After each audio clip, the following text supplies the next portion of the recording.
मानसिक संकट लगातार बढ़ रहे थे। धीरेंद्र का धैर्य एक दिन जवाब दे गया। वो भी अपनी याचिका लेकर अपने दादा के दरबार पहुंच गया।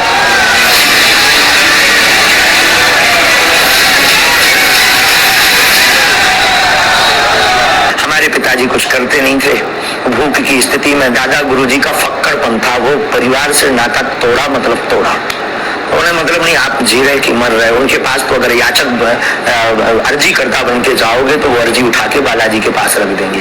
ये नहीं कि हमारा सगा नाती है, ये हमारा सगा पुत्र, तो इस पर ज्यादा कृपा हो जाए। हम भी गए सबकी भांति। हमने भी अपनी विपदा कही कि 3 दिन हो गए हैं, कुछ खाने तक को नहीं है घर में। रहने का 16 बाई 12 का कच्चा मकान, वो भी बरसात में घाट के पलंग के नीचे सोना पड़ता है, बारिश की बूंदें गिरती हैं। कब तक ऐसी जिंदगी जिएंगे? कुछ नहीं तो ऐसा कुछ कह दो, कर दो, भोजन ही चलने लगे। जिंदगी में कुछ नहीं तो पिताजी कुछ करने लगे, ऐसा कुछ कर दो। गुरु ने बस बाहें पकड़ी। अवस्था 10-11 वर्ष की थी। बाहें पकड़ करके बोले तुम मुझसे मत जुड़, और सीधा बागेश्वर बालाजी से जोड़ दिया। 2010 में दादा का निधन हो गया तो अचानक बाल धीरेंद्र की दुनिया ही उजड़ गई। लेकिन गुरु तब तक अपना काम कर चुका था। सन्यासी बाबा ने लीला की, स्वप्न में आभास होने लगा। फिर कोई व्यक्ति आता था दिन में, या हम कहीं सत्यनारायण की कथा वांचने जाते थे, जैसे आप आए, शरद जी आए, या कोई व्यक्ति आया, हमें लगता था कि वो जब परिचित नहीं थे तो वो आते ही अपना ये नाम बताएगा। ऐसा मन में भाव प्रकट हो जाता था, ये आते ही हमसे 2 बातें बोलेगा। लेकिन झिझक के कारण हम बोल नहीं पाते थे। और वो जब उससे पूछते थे अच्छा आपका नाम क्या है, हमारा हो, ये तो पहले पता लग गया था हमें। धीरे धीरे उसकी उसका परिष्कृतकरण हुआ, शुद्धिकरण हुआ, धीरे धीरे जागृति हुई, फिर अज्ञातवास की साधना की, और वो यात्रा और ये यात्रा ऐसे प्रारंभ हो गई। 1 साल अज्ञातवास में रहने के दौरान धीरेंद्र शास्त्री अपनी भावी योजना का खाका तैयार कर चुके थे। वो लौटे तो बालाजी की सेवा में जुट गए। 9-10 साल की अवस्था से ही हमने बालाजी की सेवा की।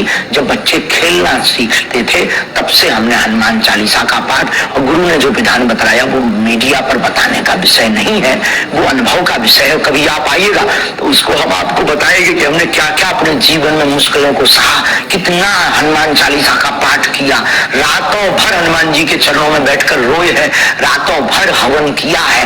उसका ही ये परिणाम है जो आज सनातन संस्कृति का झंडा जगह जगह गाड़ा जा रहा है। धीरेंद्र शास्त्री ने खुद को बाबा बनाने के लिए तैयार किया। कई बड़े कथावाचकों के कार्यक्रम सुने, एक मोबाइल खरीदा ताकि उनके वीडियो देख सके, और फिर उन्होंने अपनी कर्मभूमि उसी बागेश्वर धाम को बनाया जहां उनके दादा का दरबार लगा करता था। धीरेंद्र शास्त्री ने दादा के अंदाज में ही दरबार लगाना शुरू किया, पर्ची निकालना शुरू किया।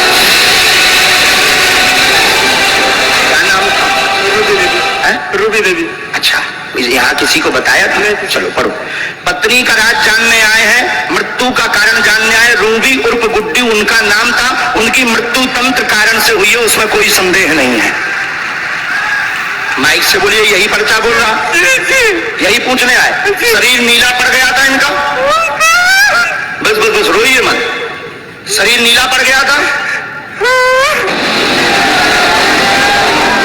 आस्था, धर्म, चमत्कार और भावनाओं के कॉकटेल ने धीरेंद्र शास्त्री का दरबार जमा दिया। वो चंद वर्षों में पंडित धीरेंद्र शास्त्री से बाबा बागेश्वर सरकार कहलाने लगे।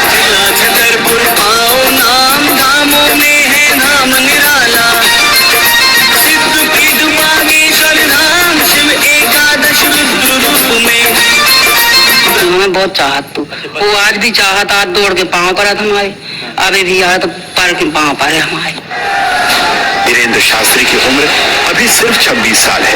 उनकी मंजिल क्या है ये अभी उन्हें भी नहीं पता। हाँ, जिंदगी अपने खेल खूब दिखाती है, इसका एहसास उन्हें जरूर है। जीवन के खेल सबकी समझ नहीं आ सकता।